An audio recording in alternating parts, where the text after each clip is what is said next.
All right there. Hello there again.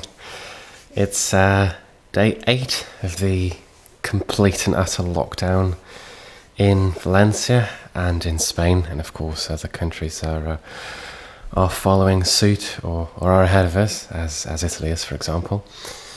I hope you're all doing well, whether you're trying to cope in quarantine by yourself, with a partner, children, or housemates that you perhaps don't like so much. We'll just have to keep going and try to save the world by not doing much, really. Thank you very much to everybody tuning in live, and also thank you to you who has more important things to do right now, but who will be watching this stream later on, because I can see that we have a lot of viewers who watch this at a later time, which is also very good, of course. Not so much to report from Valencia today, I don't think. I've personally not left a house in over 48 hours, and I've spent a good deal of those 2 days reading. I think I might probably finish reading the entire Wikipedia by the end of next week. And once I've done that, maybe I should try starting a few Wikipedia entries myself to keep myself occupied. Now, yesterday we read some more about Alice and the White Rabbit, and Alice made the mistake of drinking from another bottle that had made her grow again. Alice gets stuck inside a house, and next thing you know, a little bit of a standoff between her and the other animals ensues. So the rabbit and his friends start throwing pebbles at Alice, which then in turn turn into little cakes that Alice eats to make her shrink again. She runs away as quickly as she can, and she spots a large mushroom. She takes a closer look, and she stares right into the eyes of a very large caterpillar. A caterpillar that is smoking a hookah pipe. Now, as far as I'm aware of the behaviour of caterpillars, that is not very normal behaviour. So that's where we will pick it up live. And I just got a question to enlarge my screen. That is a very good point. There we are. And this is pretty much the opening scene of chapter 5. So we can see Alice looking at the caterpillar smoking a pipe. So this one is for you, flowery sailors. There we go. Chapter 5. Advice from a caterpillar. The caterpillar and Alice looked at each other for some time in silence. At last, the caterpillar took the hooker out of its mouth and addressed her in a languid, sleepy voice. "Who are you?" said the caterpillar. This was not a very encouraging opening for a conversation. Alice replied, rather shyly, I hardly know, sir, just at present. At least I know who I was when I got up this morning, but I think I must have been changed several times since then. What do you mean by that? Said the caterpillar sternly. Explain yourself. I can't explain myself, sir, I'm afraid, said Alice, because I'm not myself, you see.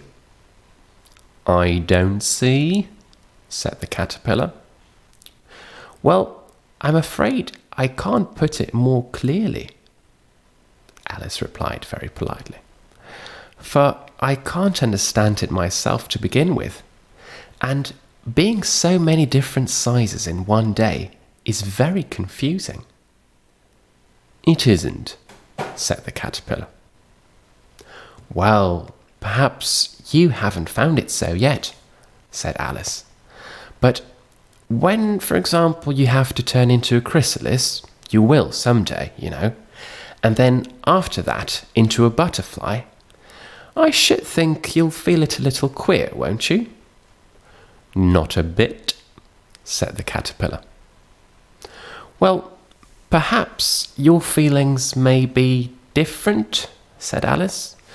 All I know is it would feel very queer to me. You, said the caterpillar. Who are you? Which pretty much brought them back again to the beginning of the conversation. Alice felt a little irritated at the caterpillars making such very short remarks, and she drew herself up and said very gravely, I think you ought to tell me who you are first. Why? Said the caterpillar. Here was another puzzling question, and as Alice could not think of any good reason, and as the caterpillar seemed to be in a very unpleasant state of mind, she turned away. Come back, the caterpillar called after her.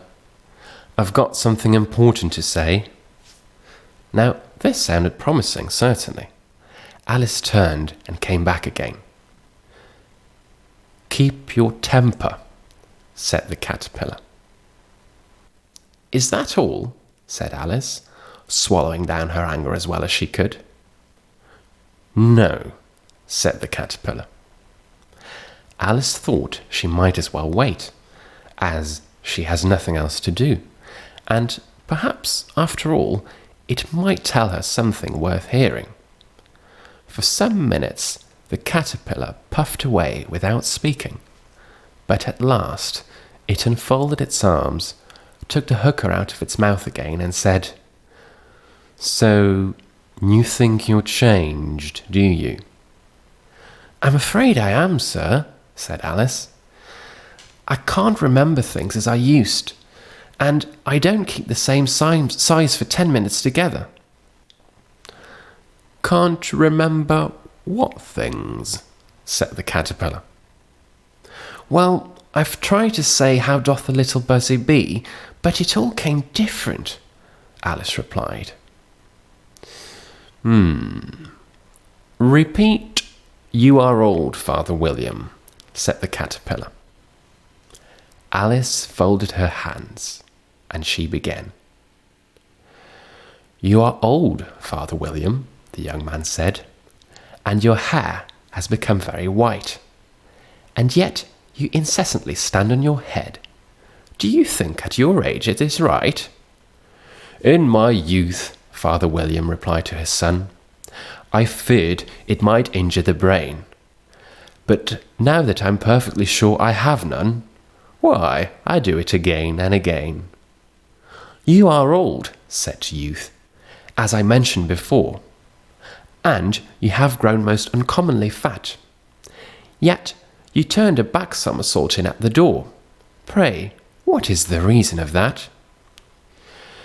In my youth, said the sage, as he shook his grey locks, I kept all my limbs very supple. By the use of this ointment, 1 shilling a box. Allow me to sell you a couple. You are old, said the youth, and your jaws are too weak for anything tougher than suet. Yet you finished the goose with the bones and the beak. Pray, how did you manage to do it?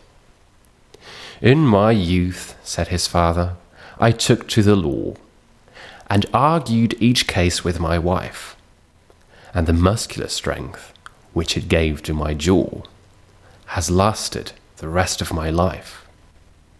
You are old, said the youth. One would hardly suppose that your eye was as steady as ever, yet you balanced an eel on the end of your nose. What made you so awfully clever? I have answered 3 questions, and that is enough, said his father. Don't give yourself airs. Do you think I can listen all day to such stuff? Be off, or I'll kick you downstairs. That is not said right, said the caterpillar. Not quite right, I'm afraid, said Alice timidly. Some of the words have got altered. It is wrong from beginning to end, said the caterpillar decidedly, and there was a silence for some minutes. The caterpillar then was the first to speak. "What size do you want to be?" it asked. "Oh, I'm not particular as to size," Alice hastily replied. "Only one doesn't like changing so often, you know." "I don't know," said the caterpillar. Alice said nothing for a while. She had never been so much contradicted in her life before, and she felt that she was losing her temper. "Are you content now?" said the caterpillar. "Well, I should like to be a little larger, sir, if you wouldn't mind," said Alice. 3 inches is such a wretched height to be." "It is a very good height indeed," said the caterpillar angrily, rearing itself upright as it spoke, and the caterpillar was indeed exactly 3 inches high itself. But I'm not used to it," pleaded poor Alice in a piteous tone. And she thought of herself, "Oh, I wish the creatures wouldn't be so easily offended." "You'll get used to it in time," said the caterpillar, and it put the hooker into its mouth and began smoking again. This time, Alice waited patiently until it chose to speak again. In a minute or two, the caterpillar took the pipe out of its mouth and yawned once or twice and shook itself. Then it got down off the mushroom and crawled away in the grass, merely remarking as it went, "One side will make you grow taller, and the other side will make you grow shorter." "One side of what? The other side of what?" thought Alice to herself. "Of the mushroom," said the caterpillar, just as if she'd asked out aloud. And in another moment, the caterpillar was out of sight. Alice remained looking thoughtfully at the mushroom for a minute, trying to make out which were the 2 sides of the mushroom itself. And as it was perfectly round, she found this a very difficult question. However, at last she stretched her arms round it as far as they would go, and she broke off a bit of the edge with each hand. "And now, which is which?" she said to herself, and she nibbled a little of the right-hand bit to try the effect. The next moment she felt a violent blow underneath her chin. It had struck her foot. She was a good deal frightened by this very sudden change, but she felt that there was no time to be lost, as she was shrinking rapidly. So she set to work at once to eat some of the other bit. Her chin was pressed so closely against her foot that there was hardly room to open her mouth, but she did it at last, and managed to swallow a morsel of the left-hand bit. "Come, my head is free at last," said Alice in a tone of delight, which changed into alarm in another moment when she found that her shoulders were nowhere to be found. All she could see when she looked down was an immense length of neck, which seemed to rise like a stalk out of a sea of green leaves that lay far below her. "What can all that green stuff be?" said Alice. "And where have my shoulders got to? And oh, my poor hands, how is it I can't see you?" She was moving them about as she spoke, but no result seemed to follow, except a little shaking among the distant green leaves down below. As there seemed to be no chance of getting her hands up to her head, she tried to get her head down to them, and she was delighted to find that her neck would bend about easily in any direction, like a serpent. She had just succeeded in curving it down into a graceful zigzag, and was going to dive in among the leaves, which she found to be nothing but the tops of the trees under which she had been wandering, when a sharp hiss made her draw back in a hurry. A large pigeon had flown into her face, and was beating her violently with its wings. "Serpent!" screamed the pigeon. "I am not a serpent," said Alice indignantly. "Let me alone." "Serpent, I say again," repeated the pigeon, and added with a kind of sob, "I've tried every way, and nothing seems to suit them." "I haven't the faintest idea what you're talking about," said Alice. "I've tried the roots of trees, and I've tried banks, and I've tried hedges," the pigeon went on, without attending to her. "But those serpents, there's no pleasing them." Alice was more and more puzzled, but she thought there was no use in saying anything more until the pigeon had finished. "As if it wasn't trouble enough hatching the eggs," said the pigeon, "but I must be on the lookout for serpents night and day. Why, I haven't had a wink of sleep in these 3 weeks." "I'm very sorry you've been annoyed," said Alice, who was beginning to see its meaning. "And just as I'd taken the highest tree in the wood," continued the pigeon, raising its voice to a shriek, "and just as I was thinking I should be free of them at last, they must needs come wriggling down from the sky. Ah, serpent!" "But I'm not a serpent, I tell you," said Alice. I'm a... "Well, what are you?" said the pigeon. "I can see you're trying to invent something." I'm a little girl," said Alice, rather doubtfully, as she remembered the number of changes she'd gone through that day. "A likely story indeed," said the pigeon in a tone of the deepest contempt. "I've seen a good many little girls in my time, but never one with such a long neck as that. No, no, no. You're a serpent, and there's no use denying it. I suppose you'll be telling me next that you've never tasted an egg." "Oh, I have tasted eggs, certainly," said Alice, who was a very truthful child. "But little girls eat eggs quite as much as serpents do, you know." "I don't believe it," said the pigeon.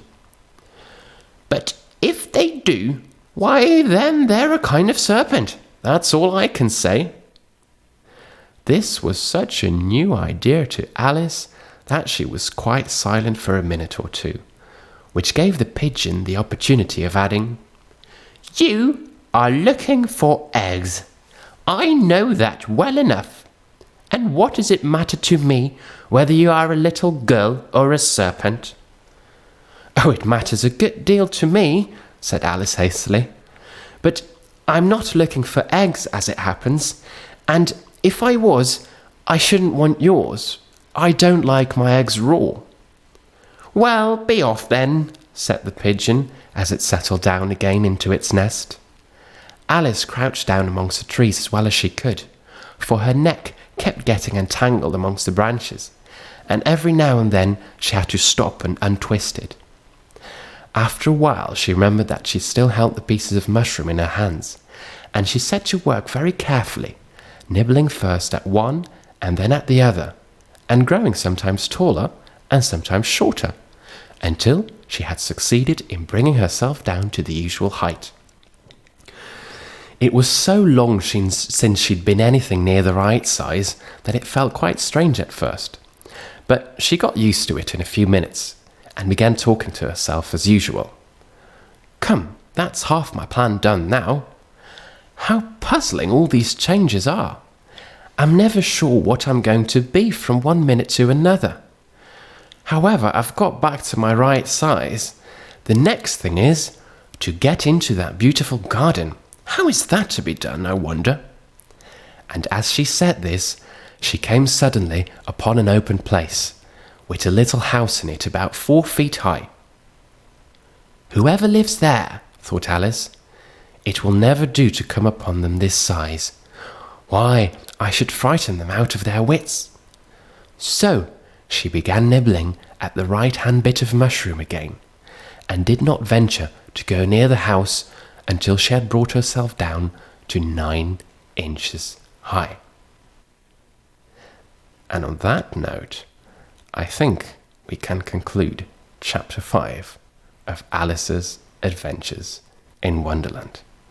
Brought to you live from El Cabanyal, Valencia, España, to all the people out here in Valencia.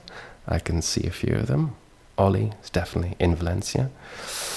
Bea Perez is definitely in Valencia. Maria Laura, or Lala, she's definitely here as well. To all the people from Belgium, tuning in from Belgium, and France as well. I hope to see you all tomorrow. Hope you enjoyed tonight's reading. And yes, see you soon. If you want to keep updated, if you want to get a notification, just subscribe to the channel. And yes, we'll be seeing each other very, very soon. Thank you very much. Hope you enjoyed it. And good night. Bye.